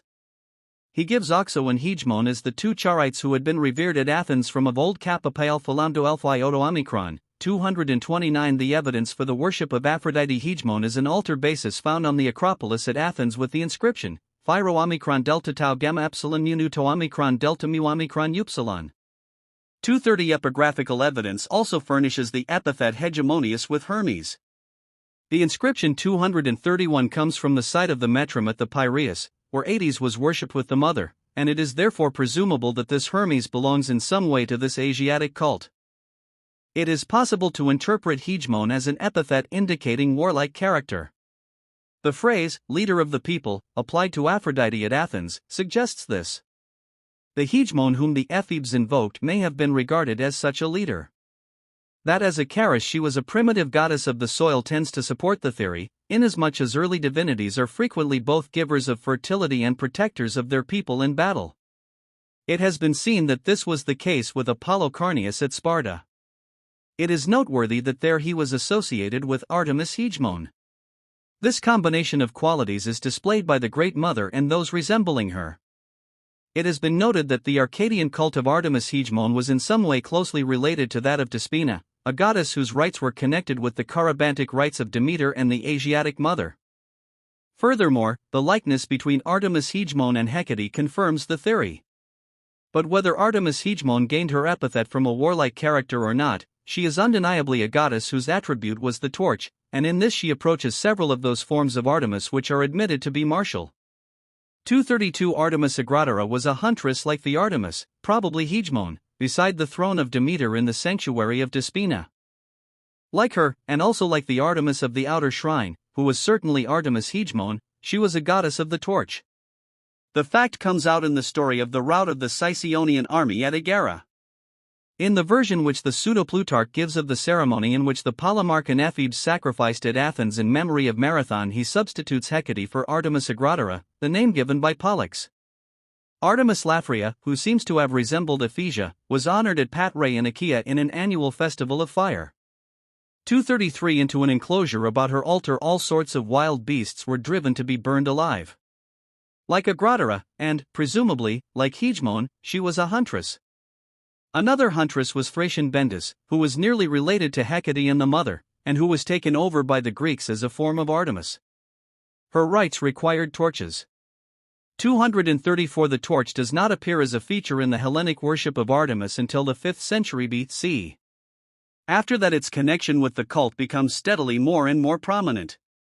Its association with this goddess may be traced historically to the influence of orgiastic rituals from Thrace and Asia Minor, like those of the Mother and Dionysus, and it is to be explained by the tendency to identify Artemis with various forms of Magna Mater. 235 The inference is inevitable that the three types of Artemis, Agrattara, Hegemon, and Laphrio approach one which may be called Thracian Phrygian, probably that of Hecate, insofar as she is similar to Cybele. These three forms of Artemis are warlike in character, but it is impossible to state with certainty that any one of them was represented in the cult image as an armed goddess. Such a statement can be made only of the statue of Artemis at Laodicea and of that which Pausanias saw at Messene. We possess no further record of the latter, but we are practically sure that the former was the type surnamed Taurica and Broronia. 236 Since the home of this cult was the Tauric Chersonese, where the goddess was called the Virgin, the type must be classed as Thracian, and since it resembles that of Rhea Cybele and Artemis Ephesia, it may properly be called Thracian Phrygian. Thus not only the forms of Artemis which imply a warlike character, but also those which represented her armed, indicate that the cult came from the countries where the chief deity was a woman, both mother and warrior. It follows that if Artemis Astratea be Artemis of the war host, she is closely akin to the type of the mother. In other words, she is, as it was at first conjectured, very like Ephesia and Tauropolos. It remains to consider the possibility that she is Astarte. Cicero 237 remarks that Astarte of Syria was identified with Aphrodite, and that in this conception she appears as the wife of Adonis. Herein the type of Aphrodite approximates that of Cybele and Lydia and Phrygia, where Aedes corresponds to Adonis. At Hierapolis, the Syrian goddess described by the Pseudo-Lucian has characteristics of Artemis as well as Aphrodite. In these rites the torch was a prominent feature, as in those of the Thracian Phrygian mother. Thus Artemis Astarte might be precisely the same as warlike Artemis. Moreover, even if the goddess at Pyrrhicus were an Astarte more similar to Aphrodite than to Artemis, the probabilities would be strong in favor of the theory that she was armed, for the cult epithet of Aphrodite Astarte in Greek religion was Urania, of whom there is reason to believe that she was the armed Aphrodite. 238 So from two hypotheses, the one, that Artemis Astratea is warlike Artemis, the other, that she is Astarte, 239 The inference is to be drawn that the image at Pyrrhicus showed her armed. On the assumption that the goddess was armed, it is reasonable to suppose that an armed god was grouped with her. It is easy to imagine the Hellenic Apollo defending his people, inspiring them with courage, and visiting their enemies with pestilence, yet he is not a truly martial deity under any one of these conceptions. However, his worship at Sparta as Carneus has reminiscence of a time when he was regarded as a fighting god. Comment has already been made 240 on the indications that Carneus was a pre-Dorian divinity of prophecy whom the Hellenes identified with their Apollo. The Phrygian god to whom he was very possibly related was a warrior insofar as the bow was as fixedly his attribute as the mantic gift. Near Sparta there was the shrine of another Apollo 241 portrayed in rude and primitive fashion in the form of a colossal bronze column, to which were added the head, hands, and feet of a man. The figure wore a helmet, and in his hands he carried spear and bow. Amyclae, the village to which his sanctuary belonged, was one of the pre-Dorian cities which had held out valiantly, but had finally been devastated by the invaders. 242 Here there was preserved down to the time of Pausanias a sanctuary of Alexandra, so called by the Amyclaeans, who was said to be Priam's daughter Cassandra. 243 At Leuctra in Laconia this Alexandra had a temple and image, and here there were Zoanna of Apollo Carneus, made after the custom of the Lacedaemonians of Sparta. 244 Cassandra is conspicuously a prophetess who belongs to Troy and to Trojan Apollo, and therefore a relation between her cult and that of Carneus, a god who seems to have been originally identical with the prophetic Apollo of Phrygia, Lycia, and Crete. 245 is natural. Apollo Amyclaeus resembles this Cretan Asiatic Apollo in the attribute of the bow, and the helmet and spear betray his relation to Apollo Carneus. Moreover, since at Leuctra in Laconia there was evidently a connection between the rites of Cassandra and Apollo Carneus, the inference may be drawn that at Amyclae she stood in ritual relation to the local god. It would follow that Apollo Amycleus was in some way a prophet, and thus in another detail Amycleus resembles the pre-Dorian Carneus. The festival of the Hyacinthia, which belonged to the Amyclean cult, gave temporary freedom to the slaves of the region about Sparta and was a great holiday among the humbler freemen. It seems probable therefore that the feast was derived from the religion of the submerged element of the population, i.e., from the conquered aborigines. In its mystic imagery of the processes of life and death there is the hint that it was instituted in honor of a chthonic deity of fertility. 246 The legends of Amyclae certainly told of a period when the place was influential before the Dorian invasion, and so presumably the worship of Apollo Amycleus was instituted by the prehistoric, or Mycenaean, inhabitants of Laconia, whose civilization, revealed in the artistic remains of Vaphio and in the myth of the royal house of Menelaus, was homogeneous with that termed Minoan. The chief points in the argument are that Apollo Amycleus was portrayed in non-Hellenic fashion, that he was conceived, like Carneus, as warrior and god of fertility, and that in general characteristics he seems to have been identical with the prophet Archer worshipped in Asia and in Crete. Thus various trains of thought converge to establish the theory that the deities whom the Amazons were said to have introduced at Pyrrhus were a warrior woman and a warrior man. The former seems to have been akin to Cybele, the Tauric Virgin, Ephesian Artemis, and others of the general type which includes these, the latter, to the god who was worshipped by the same pre-Hellenic peoples who evolved or perpetuated the rites of the mother. He is a male divinity of battle and fertility, who was originally of secondary importance to the female. The mantic gift which belongs to him fits in well with the clamor which accompanied the ceremonies of the mother in historical times and with the sense of possession by divine power which seized upon her worshippers. As Aeschylus clearly shows in the character of Cassandra, the skill of prophecy is divine madness. Frenzy was prominent in all orgiastic cults. With the thought in mind that Artemis Astratea and Apollo Amazonius are gods of the race who lived in Laconia before the Hellenes, it is important to examine the brief account which Pausanias furnishes of Pyrrhus.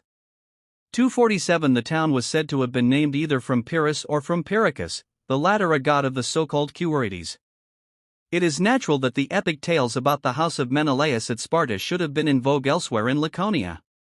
Therefore the story of the coming of Pyrrhus to wed Hermione was associated with Pyrrhus and also with Syra 248 on a river not far away. Pausanias, however, puts more confidence in the other account of the name of the town. The theory that Pyrrhus was a god of the so-called Cuorites implies that these are here conceived to be a primitive folk. The only region of Greece to which an early people of this name may be assigned with certainty is the land north of the Corinthian Gulf. Apollodorus 249 states that the older name of Aetolia, regarded as the tract extending from the Ivinus to the Achilles, was Curtis, and Pausanias 250 tells that the Cuorites were the earliest inhabitants of Acarnania. In the legend of Meleager, as it is preserved in the Iliad, 251 the Cuorites are shown besieging Calydon, the Aetolian city. The dispute had arisen over the division of the spoils of the famous boar hunt.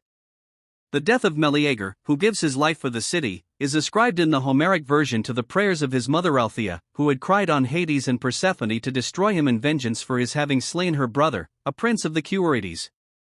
Pausanias 252 quotes the Eole of Hesiod and the Minuid as authorities for the statement that he was killed by Apollo, the patron of the Cuorites, against the Aetolians. In the Homeric story there is a hint that Apollo was unfriendly to the Caledonians. This is in the reference to the presumption of Idas, who attempted to shoot Apollo who had ravished his wife Marpessa. By Idas she was mother of Cleopatra, the wife of Meleager. Heroic legend shows many connections between this region of Acarnania and Aetolia and that of Messenia and Laconia. At the Caledonian chase, in which the Cuorites and Aetolians were allies, Idas and Lynceus of Messenia and their Laconian cousins and rivals, Castor and Polydeuces, were among the assembled chiefs who took part. 253 Idas was connected with the house of Calydon by marriage with Marpessa.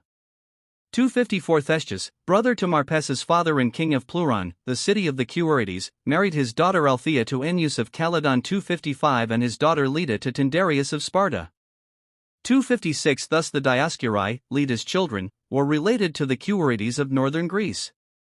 These genealogies originated doubtless in racial affinities between the pre-Dorians of Laconia and Messenia and the early folk of Acarnania and Aetolia. In prehistoric times Messenia and Laconia seem to have been one country, founded by Lelix, locally known as an autochthon, and its name was Lelegia.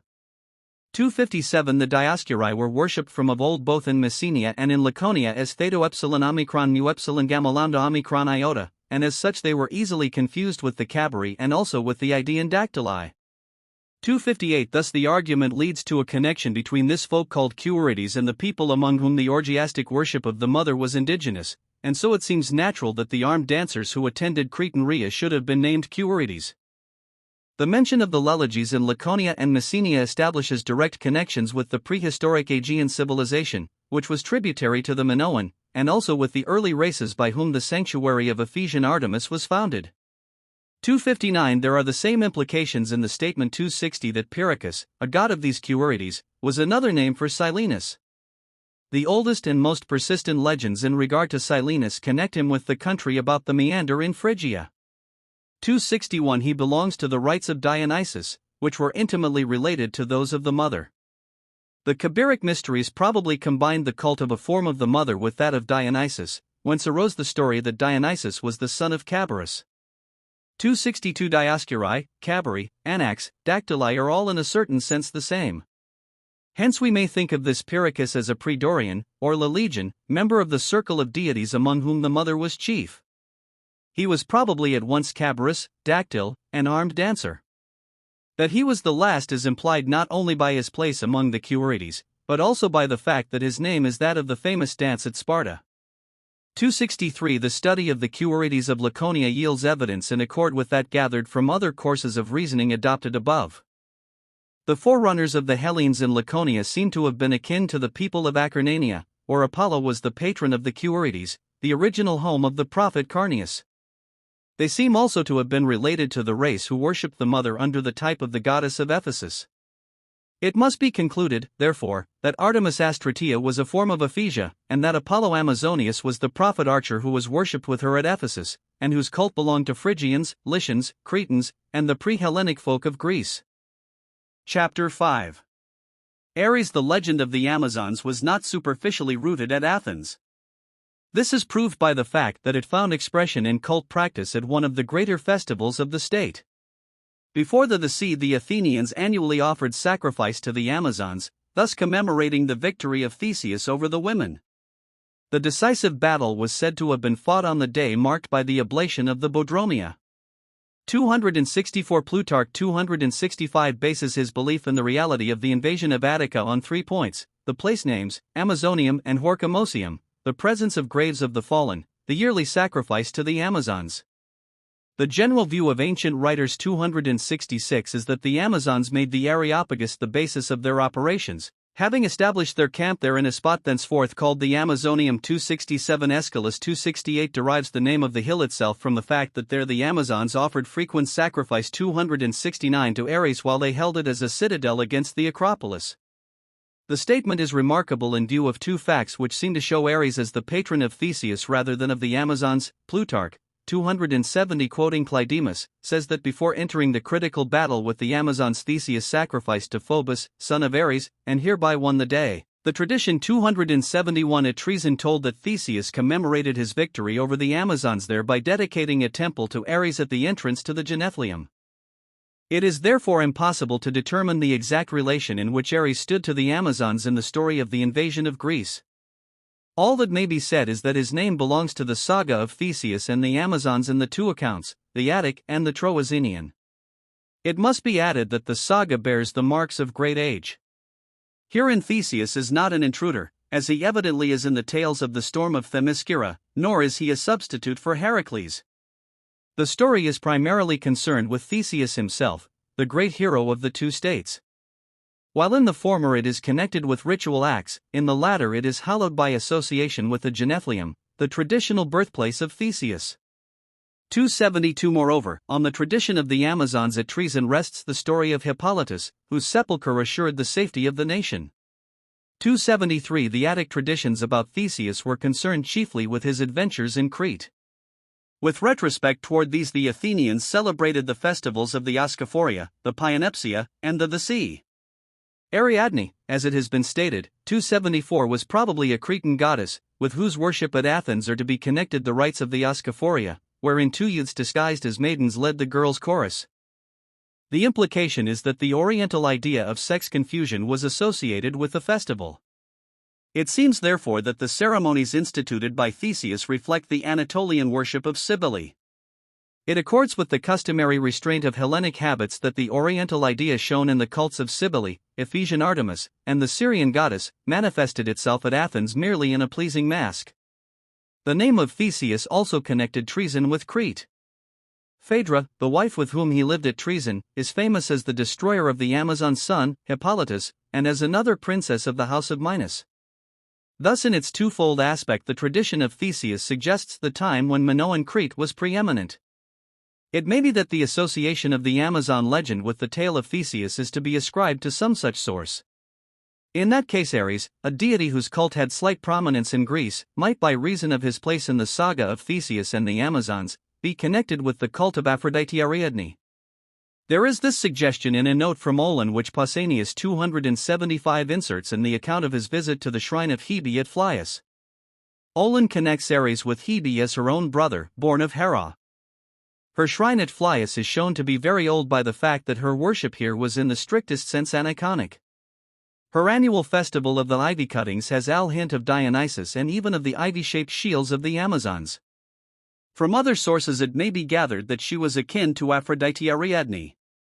276 Pausanias says that Hebe was substituted for her more ancient name, Ganymede. In this there is reminiscence of the Trojan youth caught tip to heaven by Zeus. The feminine form implies the appropriation by one sex of the characteristics of the other. This might belong naturally to a Phrygian legend. A search for parallels to the association which Aeschylus mentions between Ares and the Amazons discovers first of all, as most striking, the legend told of the statue of Ares Gamma Upsilon Nu Alpha Iota Kappa Omicron Theta Omicron Nu Alpha in the marketplace at Tegea. 277 The statue was explained as the dedication of a band of Tegeate women who had won a victory over the Spartans in the time of King Charillus of Sparta. After peace was established, the women instituted a festival in honor of Ares. Since men were excluded from the sacrifice and sacred banquet, the god was called entertainer of women. It is interesting to find such a tale in Arcadian Tegea, the home of Atlanta, herself similar to the Amazons. It is worth bearing in mind that Atlanta won the spoils of the Caledonian hunt in the country of the Aetolians and Cuorides, the kindred of the folk of prehistoric Pyrrhus. In the temple of Athena Alia at Tegea, which contained these spoils, 278 Marpessa, leader of the women who honored Ares, dedicated her shield. 279 In the immediate neighborhood of Tegea there was a shrine of Ares Phinu Epsilon Iota, 280 situated on a mountain of which the name Cretium implies the worship of Cretan Dionysus. 281 The epithet was explained by the story that Ares enabled his child Aropus to draw milk from the breasts of his mother after her death. The mother Arope, granddaughter of Alius, was akin to Atlanta. The lifetime of her child by Ares was placed in the generation preceding the Dorian invasion. 282 Elsewhere in Arcadia, at Megalopolis 283 and near Acacium 284 there were monuments attesting the foundation of the cult of Ares in this canton in early days. With this should be compared the statement of Arnobius, 285 that there was a legend of 13 months' servitude exacted of Ares in Arcadia. The general tendency of all the evidence is in support of the theory that the cult of Ares Gamma Upsilon Nu Alpha Iota Kappa Omicron Theta Omicron Nu Alpha originated in primitive times. There were two other legends of armed women in Greece, both localized, like the Tegeate story, in the Peloponnese. A statue of Ares at Argos was explained as the dedication of a band of women under the poetess Telesilla who had won a victory over the Spartans. 286 The other legend belonged to Sparta. Here a troop of women commemorated their victory over the Messenians by founding a temple to Aphrodite. 287 The most obvious interpretation of the epithet is to derive it from Ares and to render it warlike. It is used of Athena in 3 oaths of alliance suggestive of the martial character of the goddess. 288 The Athenians built a temple to Athena Rho Epsilon Alpha at Plataea, constructed from the spoils of Marathon. 289 After his acquittal on the Areopagus Orestes is said to have dedicated an altar to Athena Rho Epsilon Alpha. 290 In this the reference is evidently to the name of the hill on which the court sat, which the Greeks themselves, however mistaken they may have been in their etymology, certainly connected with Ares. 291 These instances of the use of the epithet favor the idea that it was derived from the name of Ares. It may be argued that Aphrodite Rho Epsilon Alpha was a type of the goddess conceived as guardian of the state. In this aspect, she was more frequently worshipped at Sparta than elsewhere in Greece. The probabilities are that she was represented armed. 292 This political goddess of Sparta was the Oriental Aphrodite, called Urania. The fact that one group of armed women gave special honor to Ares, another to Aphrodite Rho Epsilon Alpha, is of importance to the investigation. The hint that the two deities were in some way associated suggests connection between Ares and the Anatolian cult of the warlike mother whom the Amazons worshipped. It would seem that the connection between Ares and the warlike Aphrodite was not slight. At Thebes, the joint cult of the two as a conjugal pair was established at an early date, 293, and their union was said to have given rise to the Cadmean family and thence to Dionysus. Through marriage with Harmonia, daughter of Ares and Aphrodite, Cadmus obtained the throne, and from the teeth of the serpent sacred to Ares he raised up the famous crop of warriors. 294 Temple 295 believes that the joint cult of Ares and Aphrodite originated at Thebes, and that from this city it spread through Greece, acquiring prominence in Attica and Arcadia. He finds the goddess to be the Oriental Urania, yet, strangely enough, he is unwilling to believe that she was conceived as an armed goddess in the earliest times at Thebes. In Laconia, where warlike Aphrodite, or Urania, was specially reverenced, the cult of Ares was more dignified and apparently more ancient than in other parts of Greece. Epicharmus is said to have claimed the deity as a Spartan. 296 Under the name Aeneas he was worshipped by the Spartan ephebes. 297 Each of the two bands into which the youths were divided sacrificed a puppy to him, performing the ceremony at night in the Phobeum near Therapne. The ritual bears throughout the marks of primitive times. The most striking detail is the sacrifice of dogs, in mentioning which Pausanias remarks that he knows of only one other instance, namely, to Oenodia, or Hecate, at Colophon. There are, however, other records of the practice, 298, in which it is noteworthy that the custom belongs to the worship of Hecate. Ares was worshipped under his own name at Therapne in a temple which Pausanias 299 describes as one of the earliest monuments in the region. The cult legend was that the image was brought from Colchis by the Dioscuri. The god had a strange epithet, Theritas, supposedly derived from Thero, the name of his nurse. Pausanias is so dissatisfied with this etymology that he suggests that the word was learned from the Colchians and was unintelligible to the Greeks. Wide 300 states a plausible hypothesis that the cult was of Boeotian origin, basing his theory on the affiliations of the word Theritas. It may, however, have been a very early indigenous cult, for Therapne was evidently an important pre-Dorian site, as excavations have proved. 301 Here the Dioscuri received special honors, and Helen was worshipped from old times as a nature goddess. 302 Pausanias 303 was told that the town was named from a daughter of Lelix. It is possible to infer that the cult of Ares Theritas, in which the temple was one of the oldest monuments in a region where pre-Dorian influence was strong, was Lelegian. The people who established it would thus be akin to the Cuorites of Aetolia and Acarnania.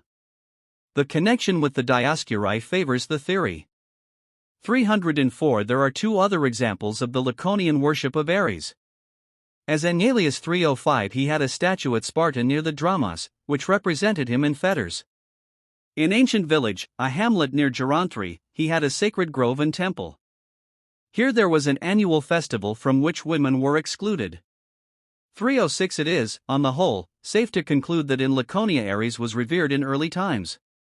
The cult may have been indigenous among the pre-Dorians, or it may have been an importation from Boeotia, or he was worshipped with Aphrodite. Possibly the fettered Ares of Sparta should be connected with a fettered Aphrodite 307 in the same city. The two types may have given rise to a tale like that of Arcadia, of the servitude of Ares, 308, and the lay of Demodocus in the Odyssey could be referred to some such myth. Traditions of armed women in Tegea and in Sparta serve to connect Ares in Arcadia with Aphrodite Rho Epsilon Alpha in Sparta. There are not many traces of the cult of Ares elsewhere in Greece. The mythical genealogies of northern Greece associated him with Minion Orchomenus, 309 Minion Thessaly, 310 Curtis, 311 and Aetolia. 312 mention has already been made of Thebes. At Athens 313 he was said to have been the father of Alcippe by Aglaris, a primitive goddess. In the Peloponnese he was connected by genealogical legends with Tegea, 314 Elis, 315 and Trite in Achaea. 316 It is impossible to give much weight to such myths unsupported by further evidence, inasmuch as there was a tendency among Greek writers of all times to consider any famous warrior of the heroic age a son of Ares. The statement applies also to warlike races like the Phlegi, mentioned by Homer and other poets. This investigation of the worship of Ares in Greece proper yields two important results. First, it tends to indicate that the god was worshipped in primitive times. Secondly, in the relation between the cult of Ares and that of the Oriental Aphrodite at an early date in Thebes, and in the hints of a similar connection in Arcadia and Laconia, there is the suggestion of contact with the Amazons, who worshipped a goddess resembling this Aphrodite. This raises the question whether the period may be determined in which the joint cult originated in Greek lands. Farnell 317 conjectures that at Thebes the Oriental goddess was brought from the east by the Cadmeans, while Ares was an ancient god of the land. He believes that by the fiction of a marriage her cult was reconciled to the older worship. The hostility of Cadmus toward the sacred serpent of Ares and the wrath of the god against the hero are legendary details which support some such theory as this. Cadmus seems to have been a late Comer, for he is not mentioned in the Homeric poems, where Amphion and Zethus are named as the founders of Thebes. 318 It looks as if Elis, also a form of the Oriental Aphrodite, was reconciled with an indigenous cult of Ares. Here the genealogical myth is not the only evidence for the worship of Ares. An altar to Ares in the racecourse at Olympia attests the cult. 319 By the legend Pelops married Hippodamia, granddaughter to Ares. Hesychius 320 identifies her with Aphrodite, and Pelops, like Cadmus, was conceived as coming from the east. 321 The parallel is practically exact. In the case of Pelops, the legends which connect him with Lydia and Paphlagonia are more plausibly interpreted as reflexes of Hellenic settlement in Asia Minor than as the record of the planting of an Asiatic colony near Olympia. 322 Therefore the cult of Aphrodite Hippodamia would seem to have come into Elis by means of religious influence flowing back from the stream of emigration to the caste. Thus the Elian parallel would be of service to Farnell's argument. The Attic myth of Theseus tends, however, to support the opposite theory. This saga certainly preserved flew memory of the predominance of Crete in the Aegean. 323 Thus Aphrodite Ariadne probably belonged to the pre-Hellenic inhabitants of Attica. It may be stated as an hypothesis that Ares was also worshipped in very early times at Athens.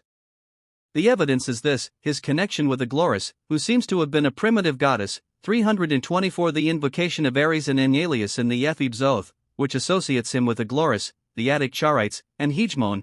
325 The well-established cult of Ares in the 5th century on the lower slopes of the Areopagus. 326 The association with Hegemon is of special value, inasmuch as the epithet belongs to Aphrodite and to an Artemis similar to Astratea. The only direct information so far given concerning the worship of Ares by the Amazons comes from Athens. 327 Therefore it is reasonable to lay stress on the legend of the Oriental Aphrodite in this state. 328 Yet we have no explicit statement that she was related to Ares in his capacity of patron of the Amazons.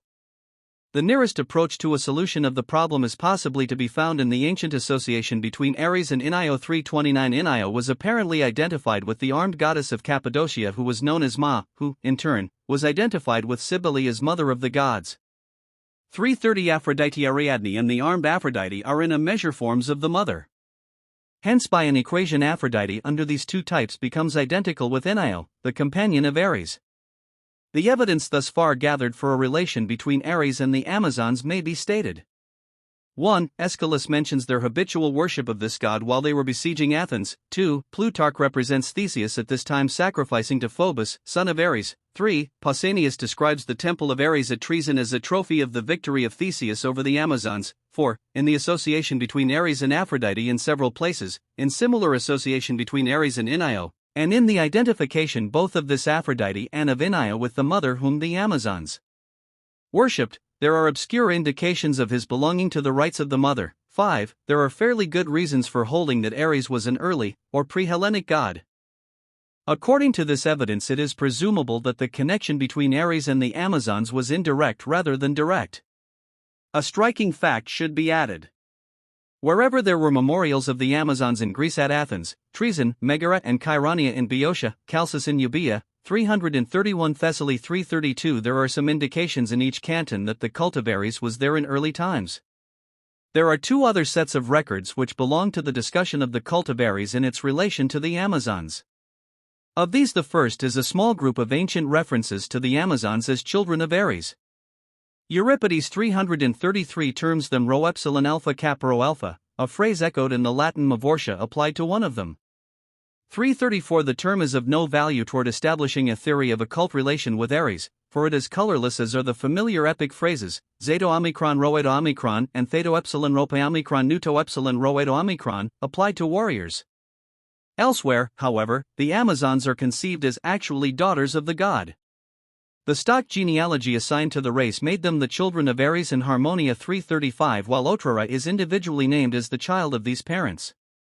336 Harmonia's name is easily associated with that of Ares, since in Theban legends she appears as his daughter. It is therefore tempting to see in the mother of the race the goddess Aphrodite.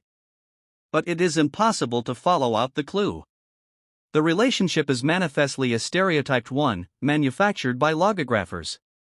Furthermore, the mother is not consistently called Harmonia.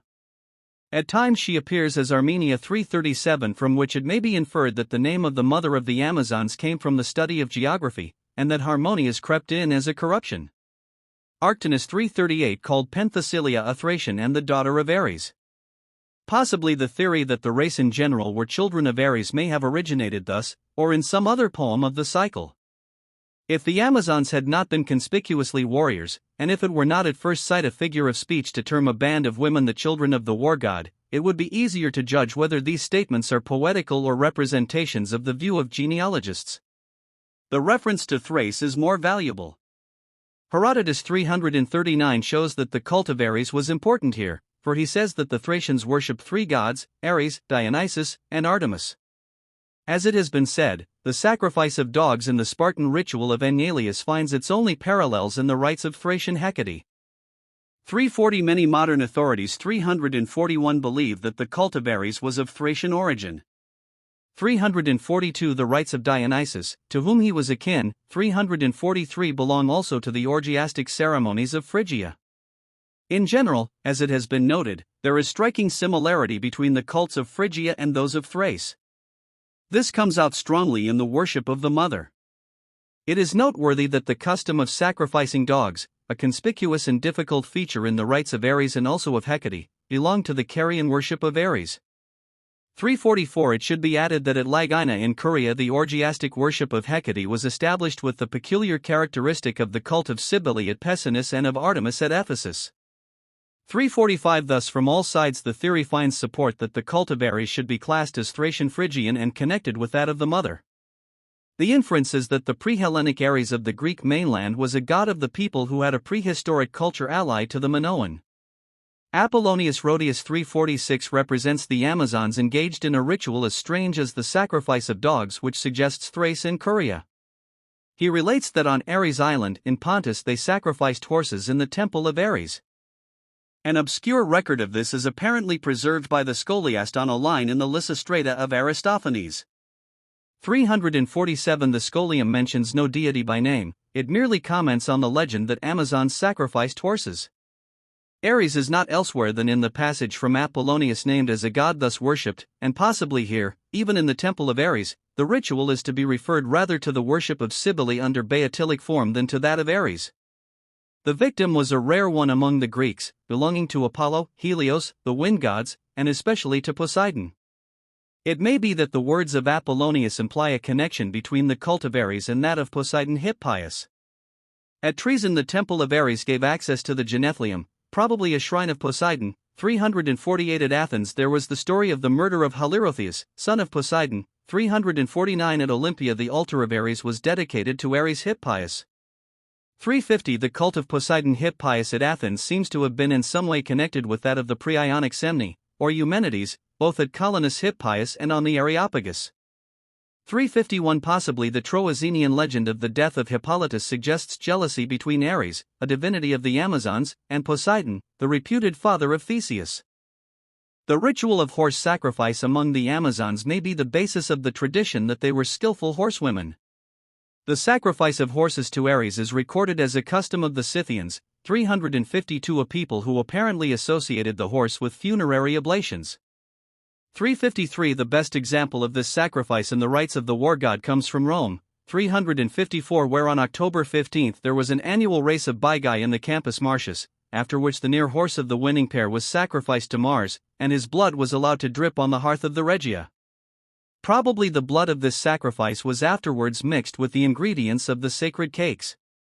The rite evidently was in honor of Mars as a deity of fertility.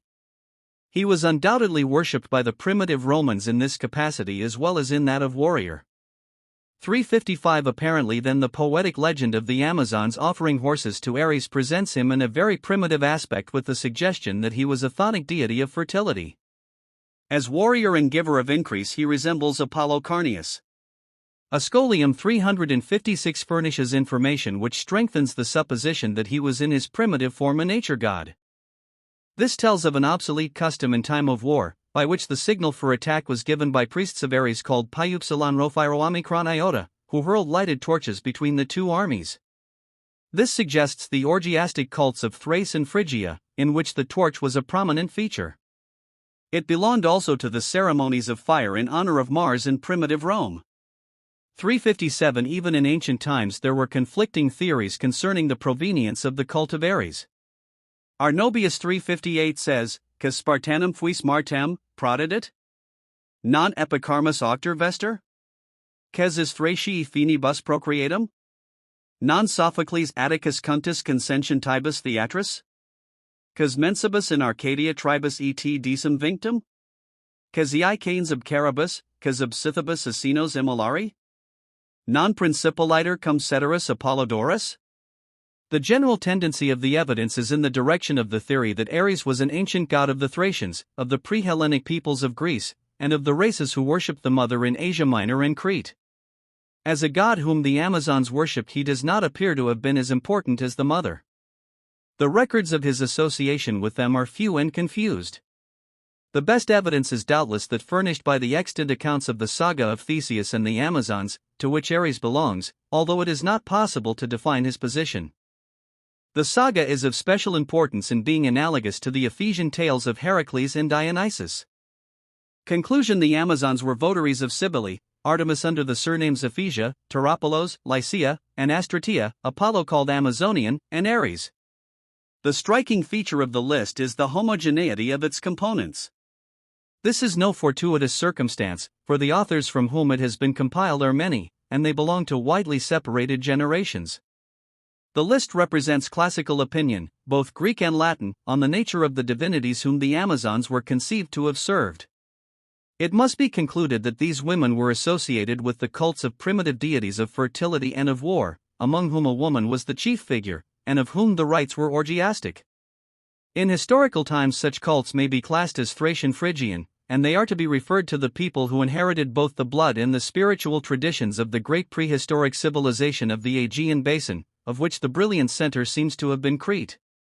The theories concerning the Amazons which have commanded most respect are 3. 1. That the tradition arose from memories of the raids of warlike women of the Sumerians and kindred peoples, who in early times forced their way into Asia Minor from the north. 2. That the Amazons were originally the warrior priestesses, or hieroguli, of the Hittite Cappadocian Ma, and that the Hittites passed on legends about them to the people of Lycia, Lydia, and adjoining lands. 3. That the tradition of the Amazons was grounded on the mistaken notion, deeply rooted among the Greeks, that beardlessness is a sure indication of female sex, whence they failed to recognize as men certain warriors who appeared at an early date as foes of the people of Asia Minor. To the first 359 of these it is to be objected, irrespective of evidence furnished by the cults with which the Amazons were associated, that a northern home beyond the Euxine was assigned to the race by Aeschylus and Herodotus, but that the oldest records of the Greeks, the Homeric poems, place them near Lycia and Phrygia. In this region the tradition struck down into the soil, as shown by the tales of many cities claiming the Amazons as their founders. To the second 360 it must be replied that Ma is nowhere named in direct connection with the Amazons, although she resembles in a general way the female deities whom they were said to have worshipped. Furthermore, in the records of her rites there is no hint of armed hieroguli. 361 and, still further, the evidence on which the assumption rests that the Hittite kingdom was one of great importance and influence is not strong. The last theory 362 is very interesting, because it is novel and daring, and also because it draws attention to certain curious facts usually overlooked by anthropologists. But as a foundation for the persistent tradition of the Amazons as armed women, it is too slight in structure. The tradition, interpreted in the light of evidence furnished by the cults which they are supposed to have practiced, seems to have originated among the people who built up the prehistoric civilization of the Aegean, of which the finished product was apparently Minoan culture. In their warlike character, the Amazons are reflexes of the woman whom they worshipped. Like the warrior goddess of Asia Minor, they carry the battle axe, and in this they are shown to be closely related to the religion of prehistoric Crete, of which the weapon is the conspicuous symbol. Their other weapon, the bow, is also Cretan. 363. It is the attribute of the Asiatic Cretan Apollo whom they seem to have revered. They belong to the early matriarchate, which left traces in Curia and Lycia. 364. In Greece itself, even in Laconia, the canton belonging to the fiercest of the Hellenic invaders who introduced the patriarchate, women enjoyed unusual freedom in Greek times, and here there were stories of their having borne arms for their country. There were similar tales at Argos and in Arcadia, and at the Olympian Heraeum there was a footrace of maidens in honor of Hippodamia. 365. These are doubtless vestiges of the matriarchate of the pre-Hellenic inhabitants of Greece. They suggest many comparisons with the Amazon tradition. The legend of Atlanta offers similar parallels to the story of the Amazons in its pleasing aspect. Its darker side, which the older Greeks emphasized, is reflected in the tale of the Lemnian women who murdered their husbands. 366. These were Marina's children and descendants of Dionysus. The energy of this ancient matriarchal organization is shown in the idea of confusion of sex which belonged to the cults of Cybele and Ephesian Artemis in historical times. The idea is prominent in the legends of the Amazons, as they touch religion. At Ephesus they were connected with Dionysus and Heracles, to both of whom an effeminate character belonged. Their place in state cult at Athens has the same implications.